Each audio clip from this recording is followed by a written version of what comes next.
Hello friends, welcome to our channel CSC study. जैसे कि इससे प्रीवियस वीडियो में हम कर रहे थे एड्रेसिंग मोड्स इन कंप्यूटर आर्किटेक्चर। डिफरेंट टाइप के एड्रेसिंग मोड्स हमने देखे जो एक कंप्यूटर ऑर्गेनाइजेशन में, कंप्यूटर आर्किटेक्चर में डिफरेंट टाइप के एड्रेसिंग मोड पॉसिबल थे कि ये हो सकते हैं, वो हमने डिस्कस करे लास्ट वीडियो में। जो टॉपिक हमारा फिनिश हो चुका है, आज का जो हमारा टॉपिक रहेगा वो क्या रहेगा? Basic computer registers, basic computer common registers.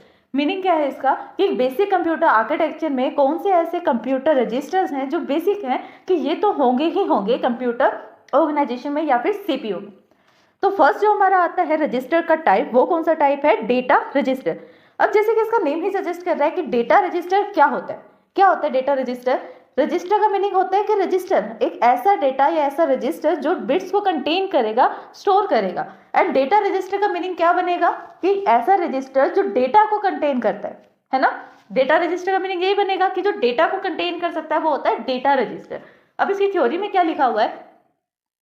When an operand is found, जब कभी भी आपको कोई ऑपरेंड मिलता है या आप किसी ऑपरेंड को फाइंड करना चाहते हैं, उस टाइम पे क्या होता है? यूजिंग आइदर द डायरेक्ट और इनडायरेक्ट एड्रेसिंग।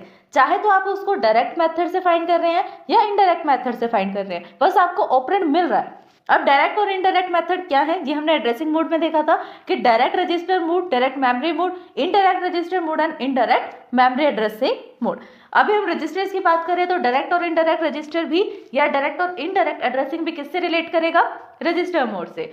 चाहे आप डायरेक्ट मोड से ऑपरेंड को फाइंड कर रहे हैं या इनडायरेक्ट मोड से ऑपरेंड को फाइंड कर रहे हैं, बस पॉइंट आउट क्या हो रहा है कि रजिस्टर में डेटा को फाइंड किया जा रहा है। एक ऐसा रजिस्टर है जो डेटा को कंटेन करेगा।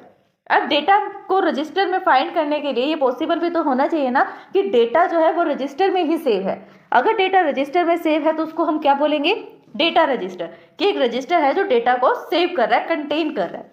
The processor then uses it value as the data for the operation. और जब कभी भी हमें ऑपरेशन की नीड पड़ेगी कि हम डेटा पर ऑपरेशन परफॉर्म कर रहे हैं, तो उस टाइम पे हम क्या कर सकते हैं? डेटा को डेटा रजिस्टर से फेच करेंगे। ये जब तक हम उस पर ऑपरेशन परफॉर्म करेंगे उससे पहले तक जो डेटा है वो कहाँ पर सेव रहेगा? डेटा रजिस्टर में। जो डेटा रजिस्टर होता है कॉमन डेटा, जो कंप्यूटर बेसिक आर्किटेक्चर में, एक बेसिक कंप्यूटर में डेटा रजिस्टर का जो साइज रहता है वो रहता है 16 बिट्स का। मीनिंग एक रजिस्टर के एड्रेस को कंटेन करने के लिए या डेटा को कंटेन करने के लिए डेटा रजिस्टर 16 बिट्स ऑक्यूपाई करेगा। एंड 16 की पावर 2 करो तो देखो नंबर ऑफ कितने एड्रेसेस को वो कंटेन कर रहा है, कितने डेटा को वो कंटेन कर रहा है। नेक्स्ट जो हमारे पास रजिस्टर का मोड आता है, ये रजिस्टर आता है वो है एड्रेस रजिस्टर। अब एड्रेस रजिस्टर भी अपने नेम से ही आइडेंटिफाई हो रहा है कि एक ऐसा रजिस्टर जो इंस्ट्रक्शन के एड्रेस को कंटेन करेगा या मेमोरी में इंस्ट्रक्शन के एड्रेस को कंटेन कर रहा है। इसकी थ्योरी में भी सेम चीज लिखी है कि द मेमोरी एड्रेस रजिस्टर, कि एक मेमोरी एड्रेस रजिस्टर क्या करता है? Hold the address for the memory. Memory के लिए एड्रेस को कंटेन करके रखता है इंस्ट्रक्शन की। In basic computer, address register has a 12 bit since it this width of a memory address. एक मेमोरी के एड्रेस का विड्थ कितना होता है? 12 बिट्स। तो वो यही कह रहा है कि जो भी विड्थ होगी मेमोरी के एड्रेस की वो 12 बिट्स तक कंटेन कर सकती है। तो एड्रेस रजिस्टर भी तो एड्रेस ही कंटेन कर रहा है इंस्ट्रक्शन का। तो उस इंस्ट्रक्शन की जो विड्थ रहेगी वो 12 बिट्स रहेगी कि 12 बिट्स तक आप एड्रेस को कंटेन कर सकते हो। ये जो 12 बिट्स है ये ओनली वन डेटा के लिए है। वन इंस्ट्रक्शन का एड्रेस को जो वो स्टोर कर रहा है वो 12 बिट में होगा। अगर नंबर ऑफ रजिस्टर्स में ये नंबर ऑफ डेटा आप कितना स्टोर कर सकते हैं? 12 की पावर 2। 12 की पावर 2 जितनी भी आपके पास वैल्यू आएगी उतनी नंबर ऑफ वैल्यूज को आप एड्रेस रजिस्टर में स्टोर कर सकते हो। और कहाँ से स्टार्टिंग होती है इसकी? 0 से। नेक्स्ट जो आता है हमारे पास रजिस्टर का मोड, वो कौन सा आता है? Register accumulator register. अब एक्यूमुलेटर का नाम आपने बहुत बार सुना होगा, instruction, instruction set, instruction format में, एड्रेसिंग मोड्स में बहुत बार आपने सुना कि एक्यूमुलेटर रजिस्टर होता है। और हमने ये भी डिस्कस किया था कि एक्यूमुलेटर रजिस्टर का हम यूज कब करते हैं? जब कभी भी हम सिंगल ऑपरेंड की बात करते हैं, कोई एक सिंगल ऑपरेंड है उसके ऊपर कोई एडिशन का या सब्सट्रैक्शन का, किसी भी लोड का, स्टोर का अगर हम ऑपरेशन परफॉर्म कर रहे हैं तो उस पर्टिकुलर ऑपरेंड के साथ जो रजिस्टर पे ऑपरेशन परफॉर्म होता है वो कौन सा रजिस्टर होता है? Accumulator register. एक सिंगल ऑपरेंड है, सपोज करो कि एग्जांपल के लिए उसने दिया हुआ है कि ऐड 26h, ऐड 26h। तो जो 26h होगा वो कहाँ जाके ऐड होगा? कहीं ना कहीं तो मेमोरी में स्पेस होगा उसके लिए या कहीं रजिस्टर में स्पेस होगा। तो वहां पर यूज किया जाता है एक्यूमुलेटर रजिस्टर। मींस एक्यूमुलेटर में अब 26h को आप प्लस कर रहे हो और एक्यूमुलेटर में ही उसके रिजल्ट को स्टोर कर रहे हो। This is the use of accumulator register. Accumulator register is a general purpose processing register. Accumulator क्या है? एक जनरल पर्पस प्रोसेसिंग रजिस्टर है। जनरल पर्पस का मीनिंग होता है जो जनरली यूज होते रहते हैं। एंड प्रोसेसिंग रजिस्टर क्या होता है? प्रोसेसिंग रजिस्टर का मीन होता है प्रोसेसिंग के टाइम पे जो डेटा स्टोर रहेगा या लोडिंग के टाइम पे, बफरिंग के टाइम पे जब डेटा है स्टोर कहाँ रह सकता है? वो एक्यूमुलेटर में स्टोर रह सकता है। The register hold the initial data and to be operand upon the intermediate result and also the final result of processing operation। Meaning अब सपोज करो कि कोई डेटा है, उस पर हम कुछ ऑपरेशन परफॉर्म करना चाहते हैं, सपोज करो एडिशन करवाना चाहते हैं, ठीक? तो डेटा कहीं ना कहीं पहले भी तो स्टोर होगा, तभी तो हमने सोचा कि उसके ऊपर ऑपरेशन परफॉर्म करना है। अब डेटा होगा ही नहीं तो उस पर ऑपरेशन कहाँ से परफॉर्म होगा? नहीं हो सकता ना। तो डेटा कहीं ना कहीं स्टोर है, जहां कहीं भी डेटा स्टोर है उससे मतलब नहीं, बस डेटा स्टोर है इतना पता है। अब इनिशियल स्टेज पे डेटा कहीं और स्टोर है, रिजल्ट जब आएगा ऑपरेशन परफॉर्म होने के बाद, प्रोसेसिंग जब हो जाएगी उसके बाद जो रिजल्ट आएगा फाइनल रिजल्ट, वो कहीं सेव होगा जाके। तो initial point and finish point, final point discuss होता है, पहले से डिसाइड किया जाता है कि यहाँ पर डेटा पहले से स्टोर है एंड नेक्स्ट जो उसका फाइनल रिजल्ट आएगा वो यहाँ पर इस रजिस्टर में जाकर स्टोर होगा, इस मेमोरी में स्टोर होगा। लेकिन जो मिडल में प्रोसेसिंग का टाइम होता है, इंटरमीडिएट रिजल्ट का टाइम होता है, तब भी तो कहीं ना कहीं डेटा स्टोर होगा ना।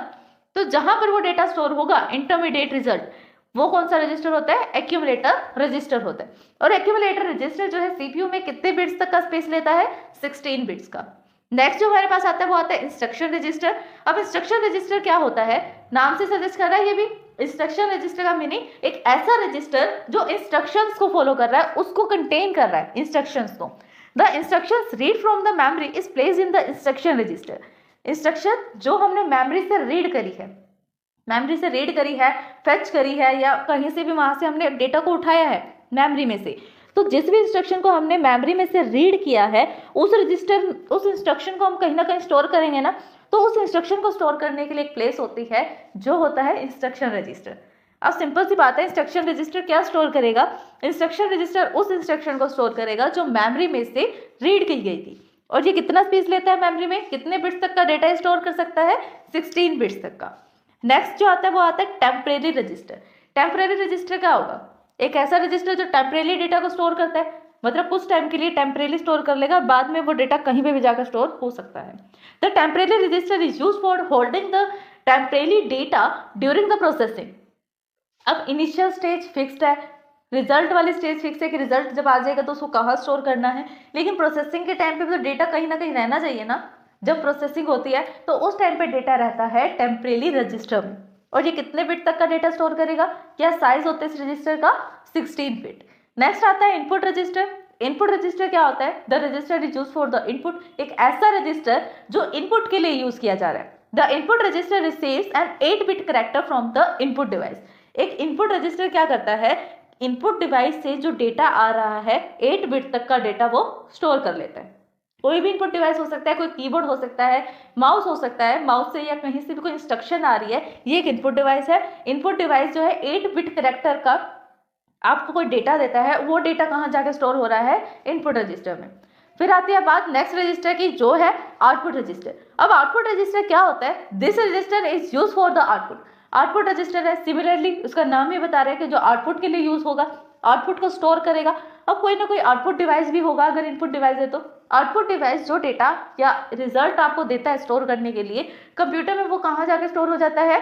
आउटपुट रजिस्टर में। और उसका बिट भी कितना होता है? 8 बिट का। इनपुट के लिए भी 8 बिट होती है और आउटपुट के लिए भी 8 बिट का डेटा स्टोर होता है। नेक्स्ट जो आता है वो आता है प्रोग्राम काउंटर। अब प्रोग्राम काउंटर का क्या मीनिंग होता है? Program counter is a register, ये भी एक रजिस्टर है that hold the address of the next instruction is to be read from the memory after the current instruction is to be executed. Meaning अब जो program counter एक ऐसा register है जो एड्रेस को कंटेन करता है नेक्स्ट इंस्ट्रक्शन के जो भी अभी एग्जीक्यूट हो रही है। सपोज करो कि इंस्ट्रक्शन नंबर 10 है, वो फिलहाल एग्जीक्यूट हो रही है, ठीक, रनिंग में है, प्रोसेसिंग हो रही है उस इंस्ट्रक्शन पे। अब प्रोग्राम काउंटर क्या करेगा? उसको पता है कि 10 के बाद नेक्स्ट वाला कौन सा इंस्ट्रक्शन आ सकता है? Instruction number 11। तो वो जाएगा जहां कहीं भी इंस्ट्रक्शन नंबर 11 स्टोर है मेमोरी में, वहां जाकर मेमोरी में से उसका एड्रेस ले लेगा कि इस पर्टिकुलर प्लेस पे इंस्ट्रक्शन नंबर 11 सेव है, उस एड्रेस को अपने अंदर स्टोर कर लेगा। Programme counter. अब प्रोग्राम काउंटर ने क्या करा, 10 वाले नंबर एग्जीक्यूट हो रहा है, 11 वाले का एड्रेस उसके पास है। जैसे ही 10 वाला एग्जीक्यूट हो जाएगा, इंस्ट्रक्शन फिनिश हो जाएगी एग्जीक्यूट होने के बाद, तो वो क्या करेगा, 11 वाले को रेडी स्टेट में या रनिंग स्टेट में भेज देगा। अब 11 एग्जीक्यूट हो रहा है तो नेक्स्ट किसका एड्रेस लेगा, 12 नंबर का। नेक्स्ट वो क्या कह रहा है कि number of the bits in a PC is equivalent to the width of the memory address. अब कोई भी एड्रेस रजिस्टर है, वो एड्रेस को कंटेन कर रहा है, तो एड्रेस कितने बिट्स का कंटेन कर सकता है, वो 12 बिट्स का। तो प्रोग्राम काउंटर भी कहीं ना कहीं डायरेक्टली या इनडायरेक्टली वे से एड्रेस को ही तो कंटेन कर रहा है। तो यही लाइन उसने लिखी है कि जितना एक साइज होगा एड्रेस रजिस्टर का, उतना ही साइज रहेगा प्रोग्राम काउंटर का। तब एड्रेस रजिस्टर भी 12 बिट स्टोर कर रहा है और प्रोग्राम काउंटर भी 12 बिट्स तक का डेटा स्टोर कर रहा है। अब ये एक आर्किटेक्चर है कंप्यूटर ऑर्गेनाइजेशन भी, जो सीपीयू होता है, कंट्रोल प्रोसेसिंग यूनिट, उसका आर्किटेक्चर। फर्स्ट नंबर पे आता है डेटा रजिस्टर। डेटा रजिस्टर 0 से लेके 15 में 16 बिट्स का डेटा स्टोर कर रहा है। फिर आता है एक्यूमुलेटर रजिस्टर, जो 0 से लेकर 15 बिट्स यानी 16 बिट का डेटा स्टोर कर रहा है। फिर आता है प्रोग्राम काउंटर। प्रोग्राम काउंटर भी क्या करता है, 0 से लेकर 12 तक का डेटा वो स्टोर करता है। फिर आता है एड्रेस रजिस्टर। एड्रेस रजिस्टर भी क्या करता है, 0 से लेके 11 तक स्टोर करता है, मीन्स 12 बिट को स्टोर करता है। फिर आता है इंस्ट्रक्शन रजिस्टर। इंस्ट्रक्शन रजिस्टर 0 से लेके 15 मीन्स 16 बिट्स का डेटा स्टोर करेगा। एंड फिर आता है टेम्परेरी रजिस्टर। टेम्परेरी रजिस्टर क्या कर रहा है, टेम्परेरी डेटा को स्टोर करता है, राइट। तो वो 0 से लेकर 16 तक बिट तक का वो डेटा स्टोर कर सकता है अपने अंदर। फिर लास्ट में आते हैं दो इनपुट और आउटपुट रजिस्टर्स। ये 7 तक डेटा स्टोर करेगा, मीन्स 8 बिट का, 8 बिट आउटपुट के लिए और 8 ही बिट इनपुट के लिए। तो फ्रेंड्स, ये था हमारा आज का topic, which is basic computer register in a computer architecture. अगर इस वीडियो को समझने में आपको कोई भी डाउट आता है, देन आप हमें कमेंट कर सकते हैं। अगर आप सीएससी में ऑल सब्जेक्ट्स में थ्योरेटिकली एंड प्रैक्टिकली परफेक्ट होना चाहते हैं, तो हमारे चैनल सीएससी स्टडी को सब्सक्राइब करें, बेल आइकन को प्रेस करें ताकि सबसे पहले अपडेट आपको मिले। वीडियोस को लाइक, शेयर, सब्सक्राइब करना, कमेंट करना ना भूलें।